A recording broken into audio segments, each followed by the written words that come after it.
Oh, here we are. We're being recorded. Okay, so then you don't need me to watch time.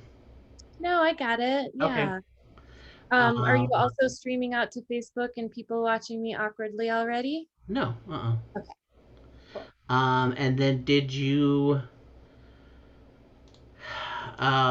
if you guys need to talk to each other like without like via chat, or how did you want to run No, that? I want to keep this all as if we're sitting on a stage with microphones and Yes, but if you need to talk to someone that's not, like, if you need to give somebody a warning or something.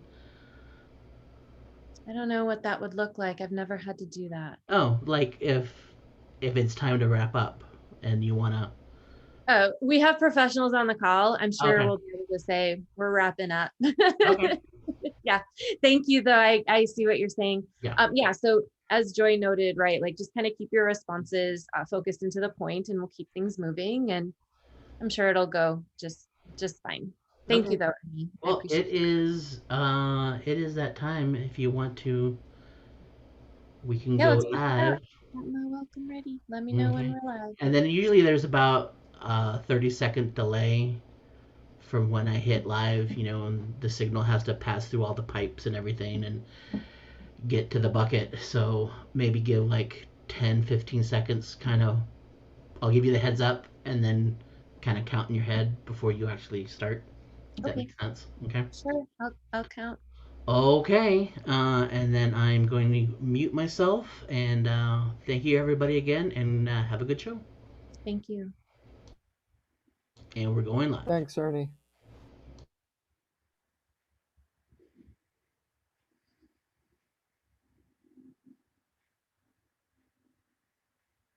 Welcome, everyone.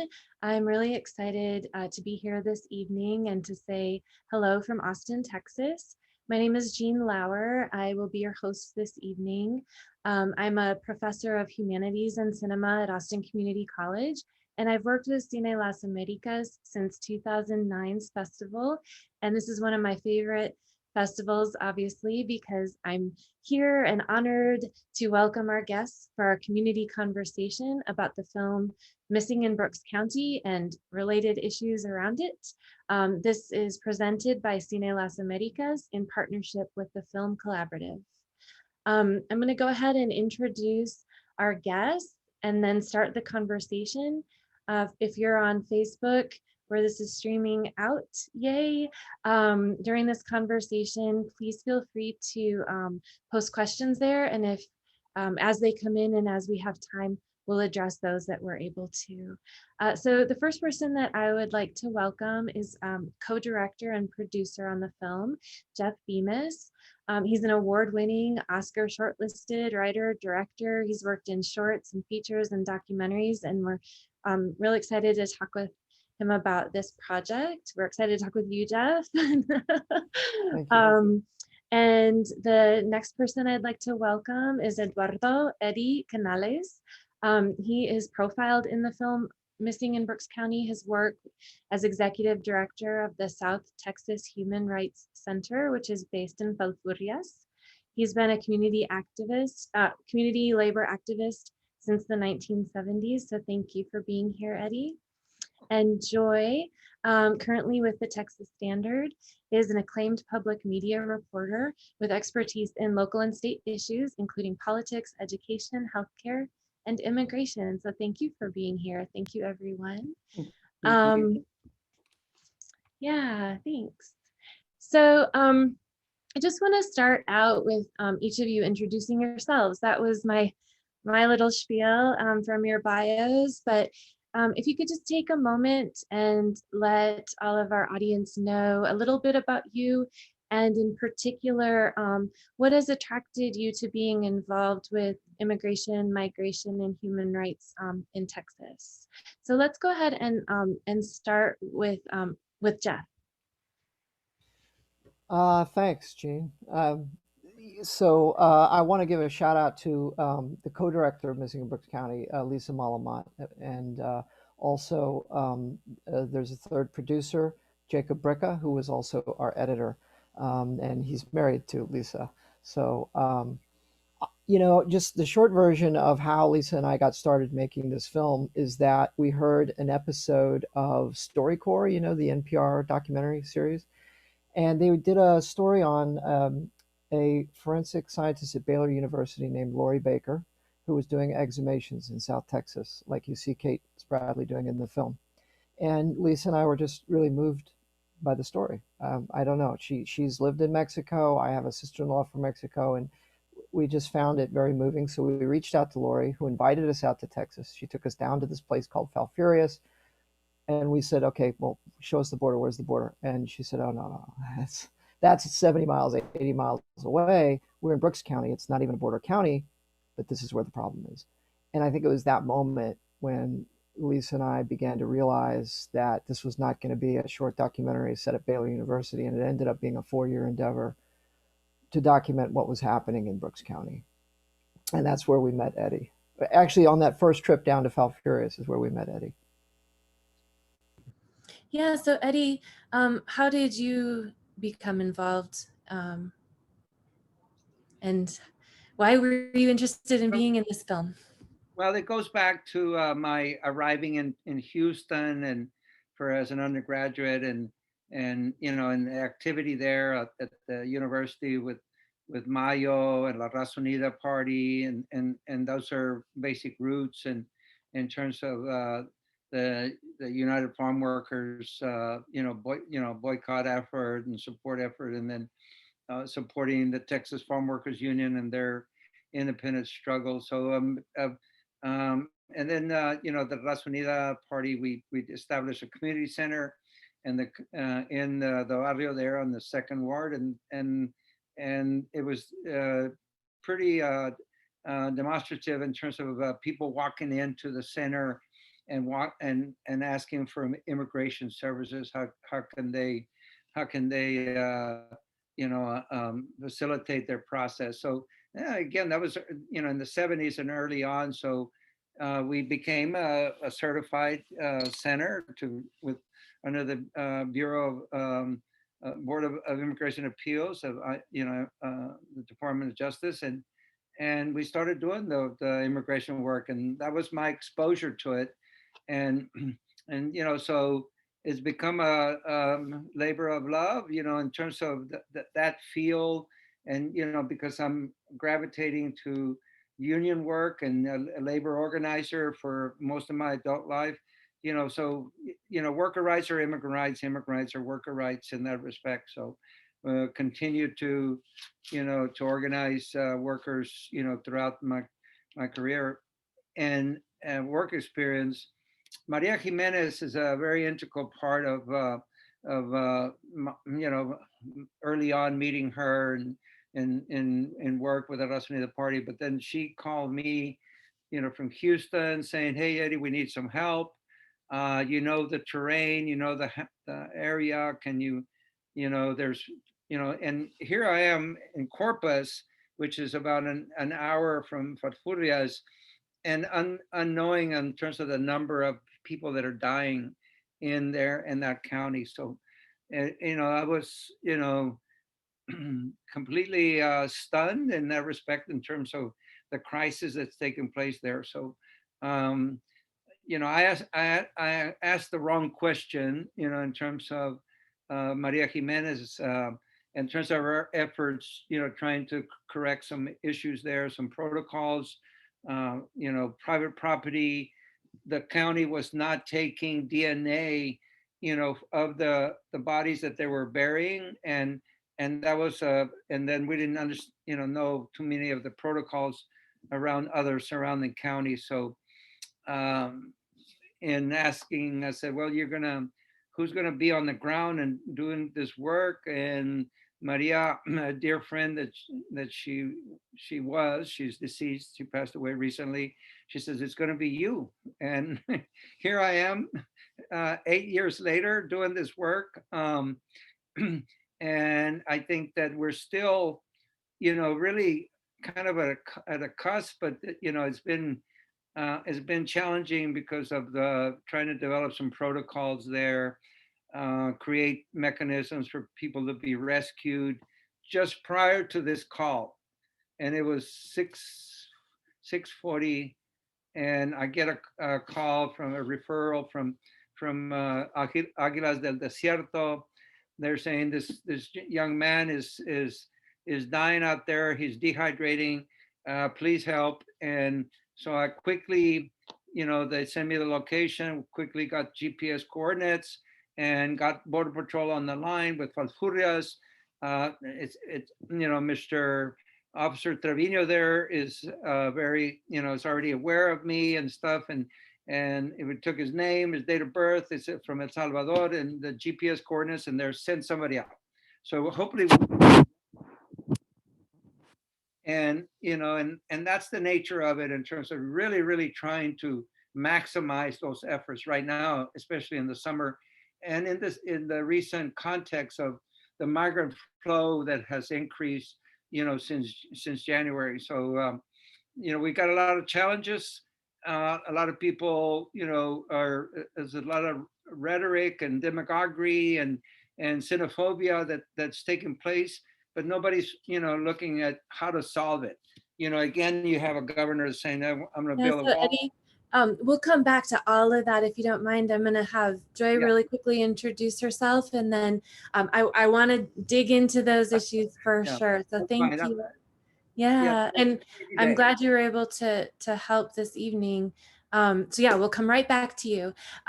Joy, how did you get involved? I know you're familiar with some of this work that's profiled in the film of as Eddie talked about, trying to actually have protocols to identify people. But how did you come to wanting to report on and share stories about migration in Texas? For me, my name is Joy Diaz, and for me, the issue of immigration is the issue of my family. I am the child of an American man who came to live in Mexico. And so I am an American who was born in Mexico by virtue of my father. But I always knew what an immigrant was because he had to leave the country every 3 months, drive to the border, get his passport checked, and then drive right back to Mexico. He never was able to become a Mexican citizen. So I lived the issue of immigration in reverse. And then I moved to the United States as an American, but having grown up my entire life in Mexico, being Mexican by culture, by heart, by mind, and then understanding all these issues of immigration on the other side of the border, reporting on them, and being so familiar with how difficult it is on both sides of the border being an immigrant. My father was also a minister. So I understood the issue of immigration in the biblical sense, that we are called to respect the immigrant among us. And that was part of my calling, even as a reporter, to understand that respect is a basic part of our calling. Thank you. I'm gonna ask Jeff a question. I'm sure this will bleed into Eddie as well, and come back to you as well, Joy. But Jeff, one of the things that your film does is try to tell multiple sides of this story. And I'll have to say, like, I have a hard time watching people who are not pro-immigrant. Just personally, I have a hard time with that because my heart is in helping people, and I know that that's not how people on the other side of this issue see this. They see it in a different way. Could you talk a little bit about what the sides of the story are that you decided to cover, and why you decided to include all of the voices panoramically that you did? Right. Well, I mean, we did, Lisa and I did set out to make a 360-degree portrait of what was happening in Brooks County. And I think one of the reasons we wanted to do that was we wanted to treat the audience as intelligent and capable of making up their own minds, forming their own decisions about what kind of country and what kind of policies they want to have. But we felt that in order to do that, you have to witness what's happening. I mean, you need to know what's happening in places like Brooks County.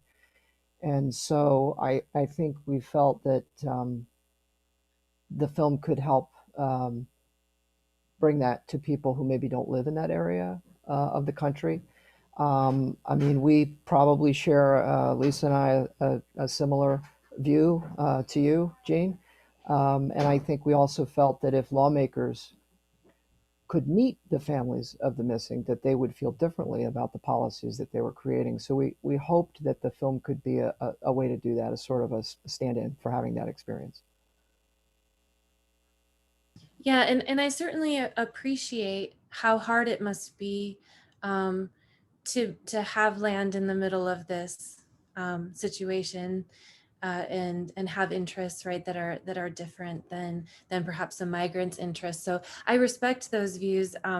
It's just sometimes hard for me, right, to relate to them because it's not my point of view.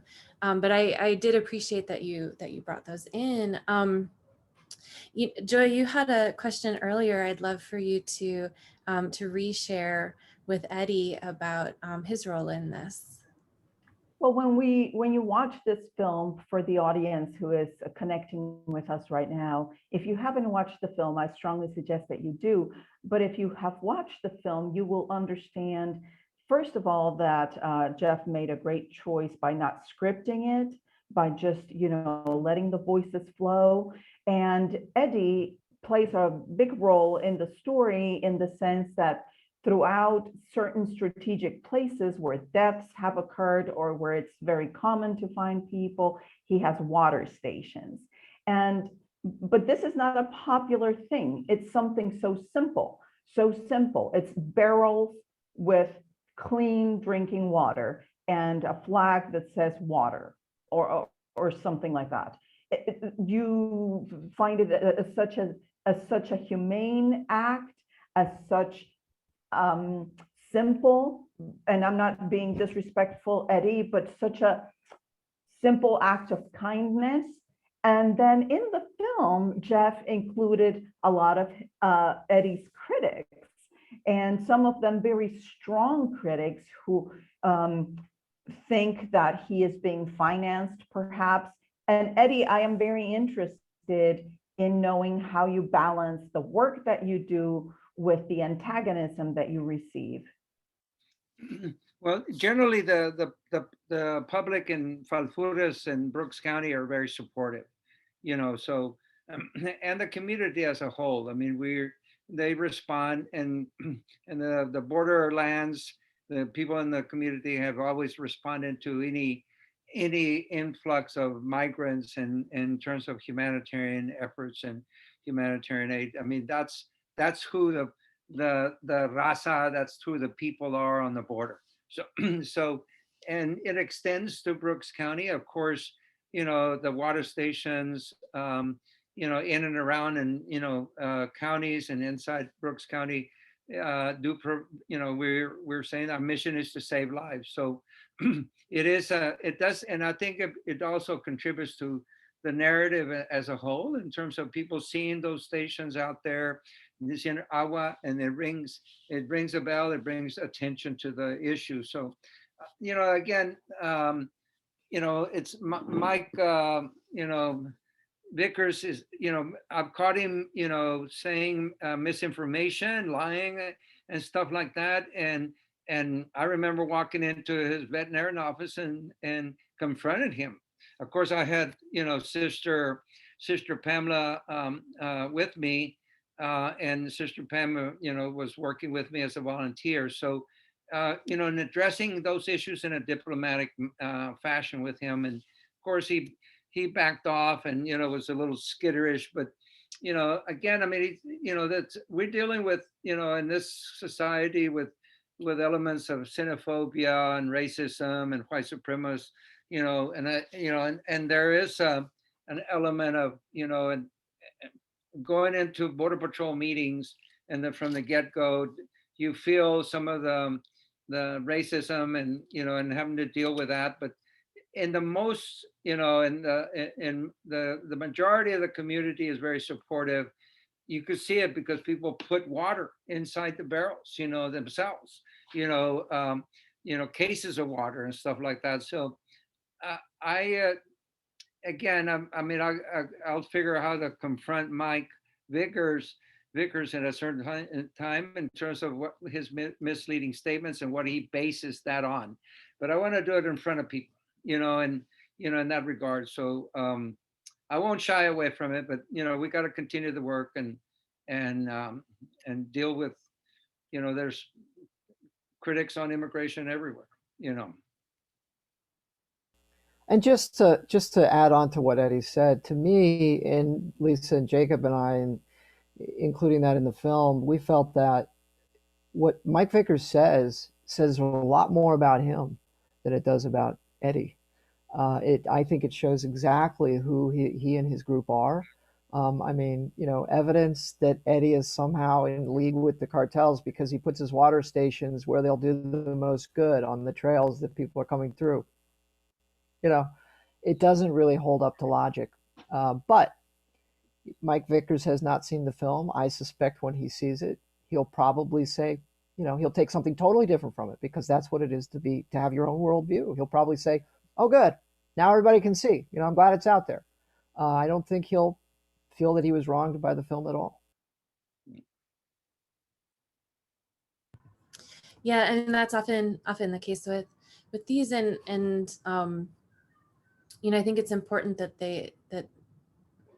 that these viewpoints inclusively are known. I think one of the things that's been interesting to me over the past few years is starting, kind of again to see very openly, right, some of the white supremacy and hatred that had been seething for a while and is still present, and does need to be faced head on. And the only way to do that, right, is to talk with people and do your best to bring it into the open for conversation, whether it's through the film or through something like this. And my hope is that more people will see the humans on both sides of all the issues, right, or all the sides of the issues, because I think we're all in this together. I like to think that we are. I wanted to also just ask, there are quite a number of issues raised by the film. And I think one of the ones that people don't necessarily think about is the families behind the immigrants. Jeff, you profile a couple of families looking for lost loved ones, but the whole film is Eddie helping to find people who are, lost. And, as I mentioned, Joy, I know you really responded to the work that's being done to exhume the bodies and study that DNA so that people can learn what happened to their loved ones. So I wonder if, let's go ahead and just start with Joy. What are some of the issues that you've come across when you've been talking with families who are looking for loved ones that you find to be most salient?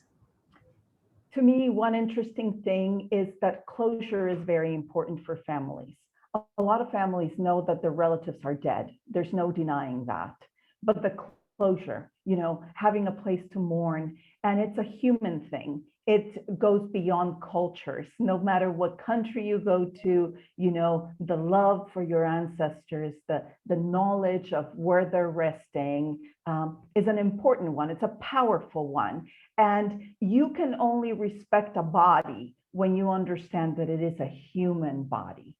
The disrespect comes when we remove the humanity from the body, right? And for me, traveling back and forth between Mexico and the United States, that's what I find, that for some, it is this lawbreaker, this rule breaker who dared to cross our border. For others, is the most beloved child that they had, that that they can show you their grades from the time this child was in first grade to sixth grade. They can show you the sweater that they wore to the first date.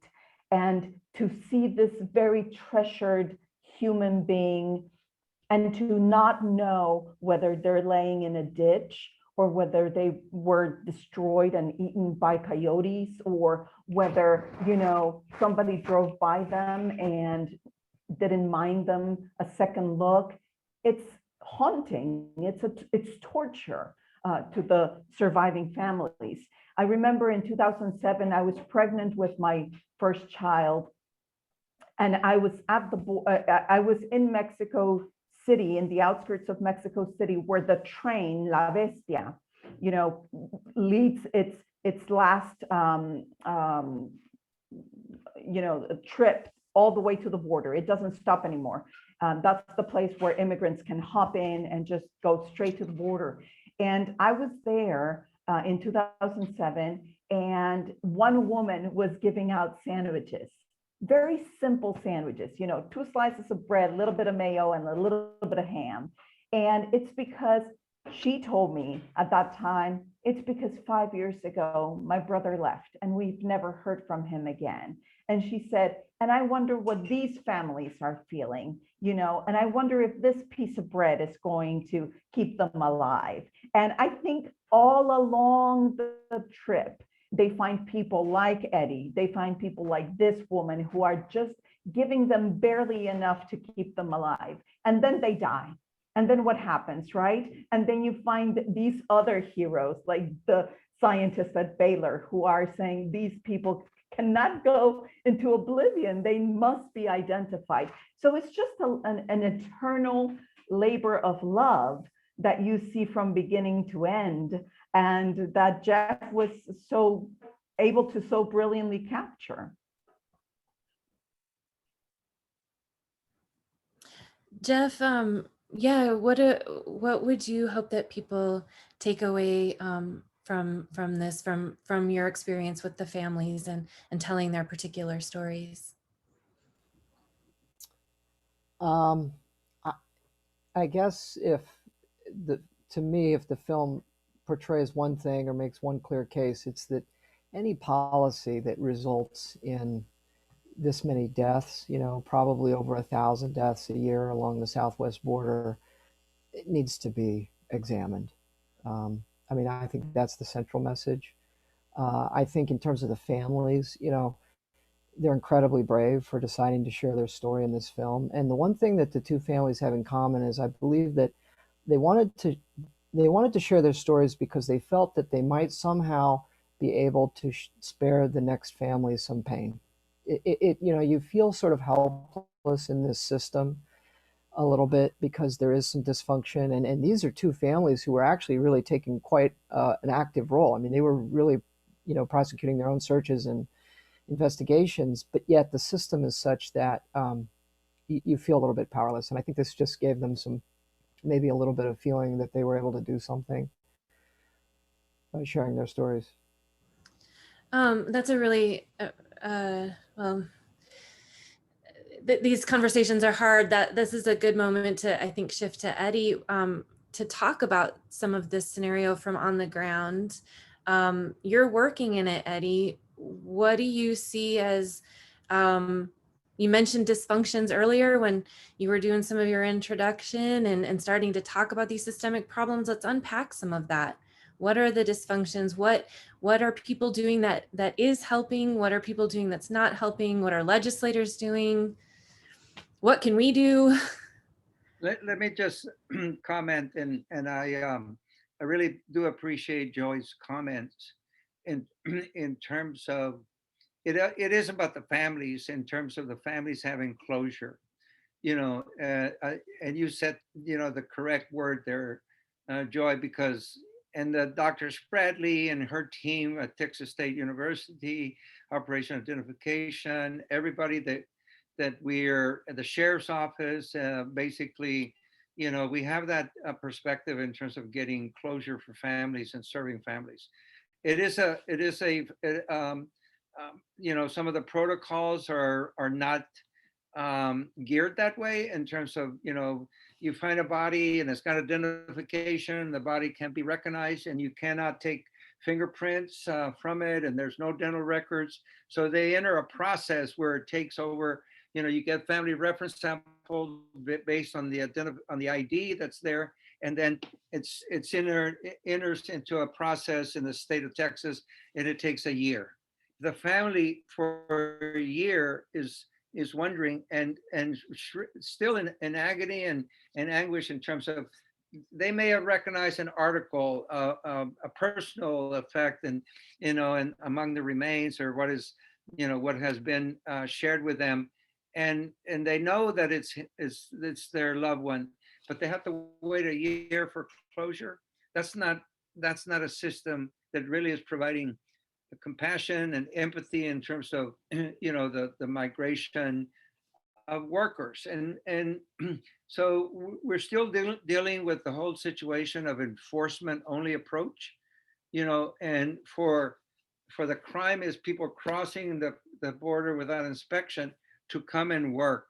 So, and the whole system of detention, corporate profit of putting people in jail. These are people that are want to work. I mean, that's their only reason they're coming is to work and provide essential services and it is essential worker and provide the work that this country right now. I mean, people are looking for employees from everywhere, but we still have the system that doesn't regularize workers, in a way that they can come through in a safe, orderly, and a regular way, as opposed to going to the desert and going to the brush and the more remote areas, and that's because the policy is causing that. It's death by policy. The prevention by deterrence is causing death. And I work with Border Patrol, and and we've developed a missing migrants protocols in terms of trying to rescue people and find out what the status of people coming through. It's it's effective. We're being effective. NGOs, in terms of the Sheriff's Department is developing protocols so that we can create closure for families. So the policy is causing the death and the humanitarian crisis, and we need to change the enforcement only approach. And right now, the politics don't seem to be, the political will doesn't seem to be there. And it really fixing a lot of problems this country has, especially, the migration problem and continuing to use xenophobia and hate and racism. And, in terms of the migration situation, when people are coming here to work, it's not creating a solution. The system is broken, and just creating nothing but enforcement is not going to fix it. Yeah, Joy, of course. Could I comment just a little bit on that? Eddie, I love your passion, and this is a phrase that we use so often that we don't dare to challenge it. The system is broken, but if you will allow me, I would like to present an alternate view to that. I don't think the system is broken. I think the system is perfectly orchestrated to give us workers when we want them and to obstruct their coming when we don't want them, because it's a political policy. It's an economic policy, forgive me. It's an economic policy from head to toe.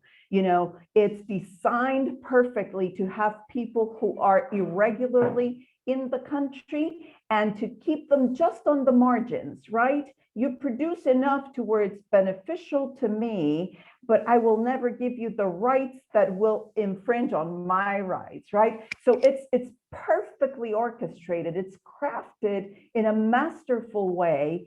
It's not broken. It's meant to be what it is. The problem is it's not a policy that is humane or that sees people as human beings. I agree, Joy. I mean, again, the status quo is the policy to keep it in that manner, So, and you say I say the system is broken for the immigrant, for the migrant, because as you just pointed out, to maintain irregular status, makes the worker more vulnerable and more exploitable. And that's the system, that's the system that you're making reference to in terms of how people are treated in this country. But I think the pandemic did make those stark contrasts on a lot of the issues. And I'm not, there's a, what do you call it? To not move certain issues, and the Congress is stalemate and not being able to address those issues, because there's filibuster rules or there's this rules, and it's difficult because it's right there and it can be corrected, and a lot of us and a lot of the issues that we have. So, the whole, I was, the Border Patrol got a little upset with me the other day because I asked them the use of force, and in a meeting, and again, I mean, if you're policing and you have impunity, you're acting like the police in this country, and there's no accountability by Border Patrol. There should be, in terms of how we're dealing with the use of force and police brutality in this country and the killing of people of color. So, we're I think the global compact that the center was involved with, and the global compact for migration does call for safe, orderly, and regular migration. People don't necessarily want to come here and become residents and vote. I mean, how preposterous that is that they're going to be able to get that status within, immediately. That takes the obstacles are there. But if you give workers and regularize them and the labor mobility that's needed, people will come and go, and they will resolve issues in their own home country, and they will better themselves, and then they will deal with the root causes that are in their home country in terms of development, their own need for human rights. And we're if we frame things on with the context of human rights, it seems strange to people, but that's why people are coming here to work for human rights, to provide for their families, the strong work ethic. And why should we have a system that incarcerates that type of workforce? Agreed. I do have a question that's been raised, and I want to make sure that we get it in to our time this evening. The question is that many Latinos don't support new migrants coming to the U.S., even though they may be they or their parents might be immigrants themselves. Why is that, and how can this mentality change? Joy, you picked that question right off the bat. I mean, I guess it's a perplexing situation. And I remember working in 1986 on the first Immigration Reform and Control Act. Ronald Reagan signed that law, and it was a perfect legalization program in the sense that it was like a 3-year progress. But then those people that were getting regularized and legalized, were pointing a finger at the people that were undocumented. And I just couldn't understand that. I said, you were, without papers, 6 months ago. Why are you trying to look at this? And I think it's more the question of competition, or I don't know. I mean, it's very, very difficult in that respect. I mean, and again, it just depends also on the ethnic population. Salvadoreños have a different perspective than Cubanos than Cubanos do. It's interesting that people from Venezuela are not coming over here; they're going to Colombia.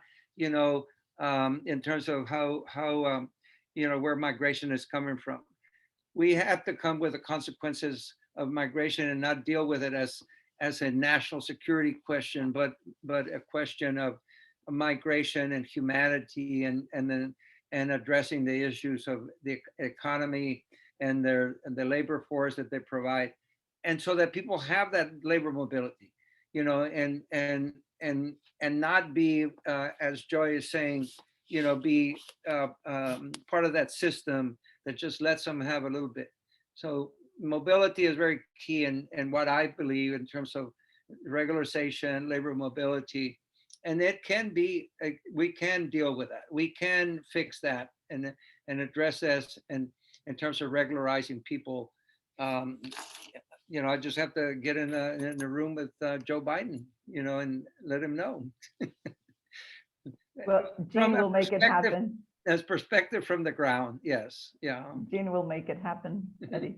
Thank you. But Thank is it a valid answer to say, I don't know? I mean, I don't know why people do certain things. It's almost like the human condition. I was in a class recently with, learning more about the issues of race and the issues of that are so complicated and that we're living in as a society right now. And one of the examples that this guide gave us was, how dare you put a sign that says Black Lives Matter when you live in a gentrified neighborhood? If Black Lives Matter to you, would you pay the taxes of your neighbor who is not able to afford their home? Or will you just keep your sign, and when your Black neighbor leaves, you'd be like, oh, that's really sad, so it's a human condition that we are not willing. We support everybody's rights, and sometimes we want others to gain rights, but we don't want to give up some of our rights. I don't know why that is. So I don't think it's a condition of just Latinos. I don't think it's a condition of new immigrants or old immigrants. I think it's the human heart, and I don't know how to solve it. So it's a long way to say, I don't know. Jeff, you mentioned earlier that you are hoping that with this film, people will hear the human story. Have you found that connection to be made? Have you seen, do you have an answer to questions, these big questions? I don't know if I have answers any better than what Joy and Eddie said. I kind of struggled with that myself because, 50% of Border Patrol agents are Hispanic, 30% of ICE agents. I know that many immigrants see Border Patrol as a good job. It's something that many of them aspire to. I don't think it has, I think it's what Joy said. I think it's just the human condition. I think that's a great way to sum it up. And I think it's economic. When you push people into second tier status and make them worry about their survival, well, then they're going to worry about their survival first. And I think to a certain degree, that's what the system has done to people in this country. And not just one group. I think it's been done to many groups in this country. But I don't have a better answer than that. I do think it's, yeah, Jeff, I think it is a hard question, but I do think it is economic because the competition regarding, if there's a certain wage scale, then there's more labor and they're going to work for less in that regard. So, but I mean, again, at the border, I think there's some other issues that are involved that need to be a little bit much more research and why that comes to be. We just need to figure out the economic needs. So I think there has to be a very European Union type of thing in this hemisphere over here, and in terms of allowing the mobility of people. And we have to understand that people are still xenophobic, and and I think it's too late in this country. I mean, it's a very diverse country, and it's going to remain that way. And you have to deal with it in that respect. But I think it's the white supremacy and white privilege is hard. It's really fighting back very hard in terms of maintaining their status. Yeah, for sure. I had made a note when I watched the film about missing in Brooks County, that Brooks County is named after the Texas Rangers, or a Texas Ranger. And yeah, I mean, Texas is along with other southwestern US states that used to be northern Mexico. We have an especially complicated history with these territories, as I have European ancestry, and you know, immigrants in my family obviously came here, and then we have long histories of colonization, and then we have capitalism. So, you know, these are really hard to unpack, but I appreciate you all taking the time to address that question. I want to just kind of wrap with any final thoughts that you all have. I have one kind of like side question just for Jeff, if I may, and then kind of wrap with each of you with your final thoughts. The question was about funding. I noticed that you had a lot of funding from Arizona. Where else did you get funding from, and did Texas help you at all? Like, what was the support here? Well, Lisa, my co-director Lisa, and our co-producer Jacob are in Arizona and at the University of Arizona. So that's actually why they were able to leverage some of that funding. I mean, you know, documentary films. Uh, to the everlasting disappointment of my mother, I chose to be an independent filmmaker, and even worse, an independent documentary filmmaker. You're always struggling for funding. You never quite have enough. But we were actually very fortunate that ITVS, which is the funding arm of PBS, came in. It was actually very late in our process, and we were really in hock for a lot of the film. And so they kind of were our angel that came in and saved us. And I should also shout out to Engel Entertainment, too, who had a really courageous vision to come in early and help us finish the film. I mean, at that point, it was just about getting enough money to finish the film. We were stuck. And Abby Disney at Fork Films helped us out, too, took kind mercy on us. But you know, I can't blame Texas because I don't know that we had any. I don't know that we had any place to cultivate for funding in Texas. I'm sure Texas would have helped us if we had known somebody to ask. And by the way, I'm always curious about it. I just want to add one last thought because you asked a few questions ago what people can do if they're moved by the film, and you know, supporting Eddie and his work, I just want to say, is one thing that they can do. I think that people need to send him a computer. Eddie needs a computer.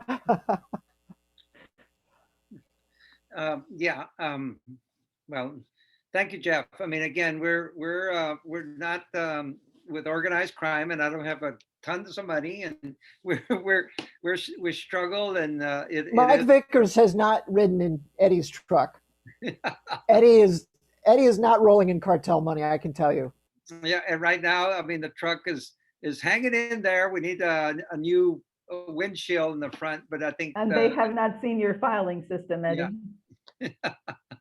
We're trying to get through this year, and we're writing grants. I've got, you know, volunteers, interns, doctoral students that support the center, and you know, trying to maximize our effort on the grassroots level. So you know, we have a Facebook page, you can donate there, and we have a website, and we're trying to upgrade it, and that's you know, everything that that can be done to support the effort.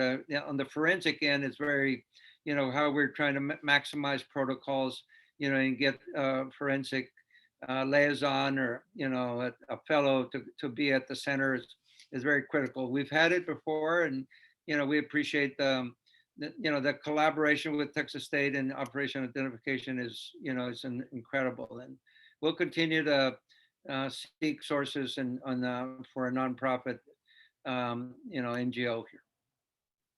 Thank you. Yeah, and Jeff and Joy, both, do you have outlets that you would recommend for continued reporting on these issues?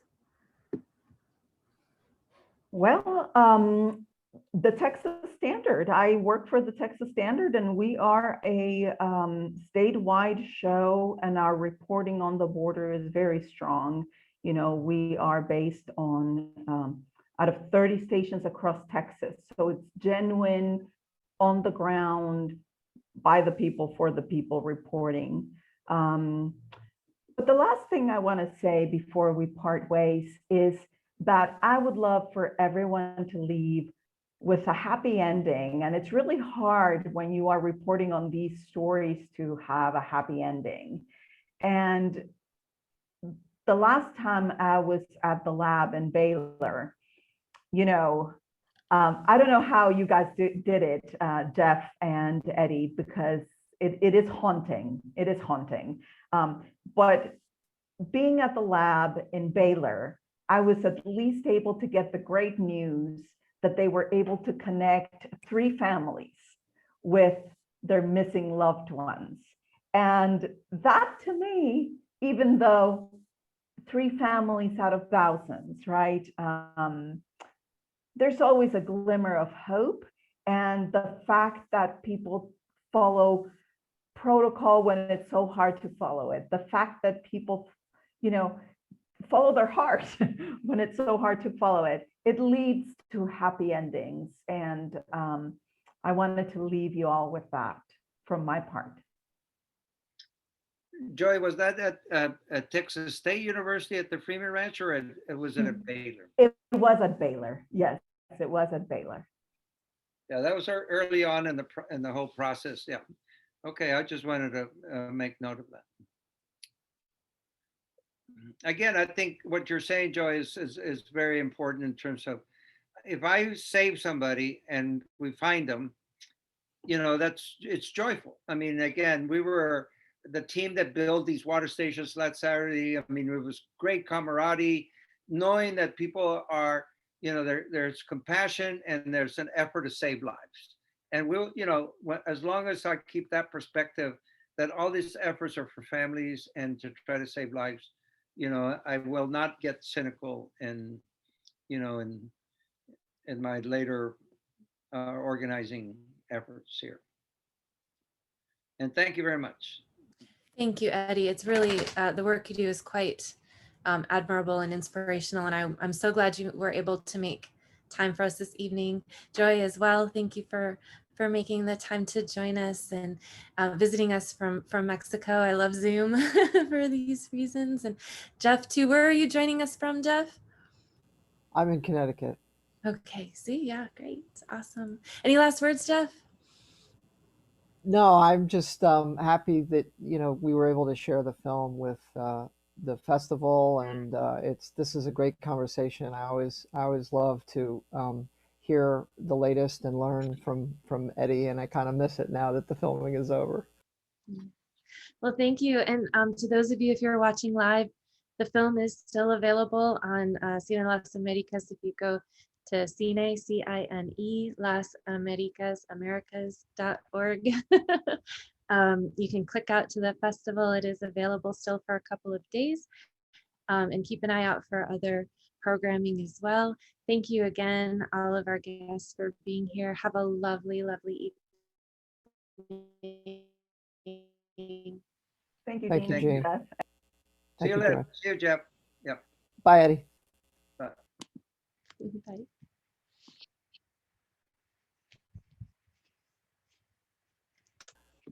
All right, Ernie, are we good? These are these awkward moments.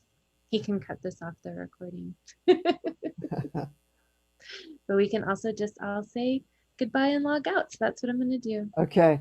Have a great evening. It's great meeting both of you. Thanks for a great conversation. Thanks. Take care.